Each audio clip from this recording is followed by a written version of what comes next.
Yes, Iggy Leskai. That was beautiful. Crying Mule, I think Crying Donkey or something like that. Beautiful. Okay, up next, I'm trying to think of the native name for this comic, but I can't. He comes from New York, and that's all I know right now, but he's hilarious. Please welcome Kervin Puckett. Thank you so much, Sung-hee. It seems like we have some catching up to do. You don't know jack about me, and I know way too much about you, spying.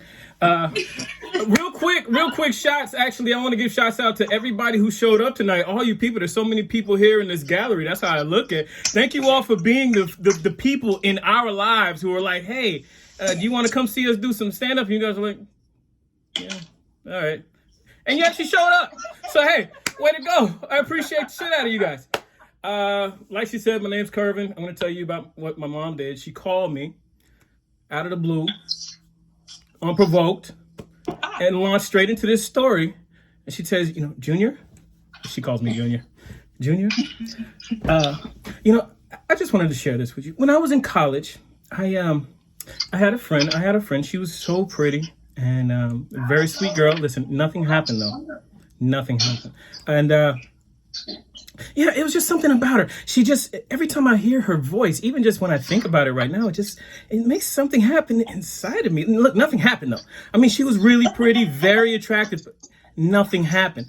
And I just want to let you know that, if you ever had any type of situation like that it's normal. It's okay. Look, I was shocked. I was floored, you guys, because this woman is your regular, just super sweet Christian classic down south black mama. So hearing her do this and hearing that she's like risking her opportunity in heaven, like now when she goes to heaven, God's gonna be giving her the side eye, like, he was kind of gay almost. He was almost kind of gay, but you can go ahead. Knowing that she did this for me, I was like taken aback. But that's my naivety, because I didn't realize this whole time that little share of hers was actually an invite. That was her little like, hey, that's my gay story. Now you go ahead, tell me you're gay. You're gay. Go ahead, tell me you're gay. Tell me you're gay. Which is weird. Look, I ain't gay. It's cool if I ain't gay though. But somebody mute themselves. Somebody shut up. Cool. All right. Now anyway, so it's cool she thought that, because look, I got to give it a benefit of the doubt. I'm 39 years old.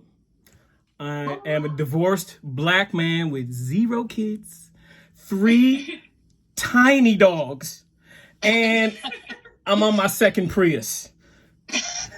So exactly. I can't give it to her too hard with that. I mean, she's my mom. She loves me. Maybe she's just like, hey, look, you went through a bad breakup recently. Maybe you're just not good at women. Try dudes. Maybe that was her little shove. And I don't get it. I don't get why, having little dogs or driving a Prius is associated with homosexuality in American culture. I don't get it. I mean, I mentioned I drive a Prius, and my white people are like, oh, wow, that's so great. You care about the environment. Look, I drive a Prius for black reasons. I'm cheap, and I drive Uber. All right? So I get this twisted about the environment and all this shit. I mean, the trees is good, but I'm more concerned about cops. I'm marching about cops. I ain't marching about trees. All right? So let's keep that straight. And as far as all the tiny dog stuff, listen, I love my tiny dogs.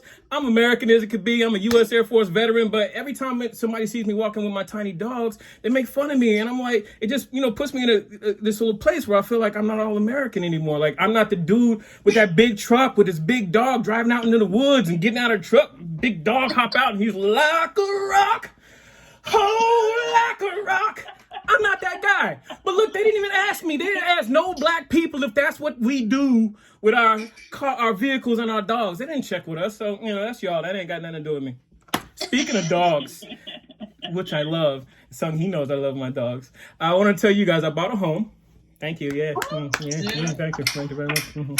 And I was out in the yard fixing up the backyard. She was wrong, actually. I don't live in New York. I live in a step down, Newark, New Jersey. And so to make sure that my backyard don't look like every other backyard in Newark, I'm back there cleaning it up. I got my neighbor with me. She's Jamaican. It matters because about what I'm about to say. So I found something buried in the yard. I unraveled it. Turns out it was the bones of a little dog. And I see it. I'm like, oh, and I hear, oh, and I'm like, yeah, okay. And I'm walking into the garbage, and then I hear, oh, good, oh no, Betty it back, Betty it back. And I turn around and she's flipping out. I'm like, she's like, Betty it back. I'm like, what's wrong? She's like, oh, it's a duppy, it's a duppy. I'm like, did you know this dog? apparently a duppy is like some Caribbean demon ghost thing. And I'm like, look, I'm gonna just throw it in the garbage. No demons, no ghosts, no fuss, no muss. And she's like, no, it's a spirit. It's gonna hunt the house. It's gonna hunt the house. And I was like, okay, but it'll still be a little dog though, right? She's like, yes, but it'll be evil. Evil little dog? He could stay. I'm cool with evil little dog. I don't mind having like a little angry dog running around all the time, barking and not shitting on anything, and I don't have to feed him. Got you. Look, I don't mind that. And if he's in a grumpy mood all the time, I don't care. I feel bad sometimes too. Look, even if he bites me or somebody else, it's fine because you know what we all know? Ghost bites don't hurt. You never seen on any of those ghost hunter shows somebody like running back, get the medic, I got bit by a ghost. No, that never happened. Okay, so here's my last joke. Let's see if we can get through it because it's mostly white people. I'm gonna make you guys really uncomfortable. All right, so I just want to first off, let me say thank you to the white people in 2020 and 21 for like relenting more on racism. Like, all right, I guess black people don't like this shit. But for me, I'm having to adjust to not getting called nigger when I expect it. Because I used to I was good at it. I'd be like, know how to get under white people's skin and get called nigger. But now they are on it, man. The white people got it on lock. They are not saying it anymore. And I used to get it. I'm like, hey, you asshole. And they're like, you asshole. And I'm like, you call me an asshole? I'm like, yeah, man, you're an asshole. An asshole, and so I'm gonna adjust to it. But look, that's my time. Thank you so much. My name is Curvin Puckett, as you can see on the thing. All right, and you guys continue to have a great night. Thank you so much. Curvin,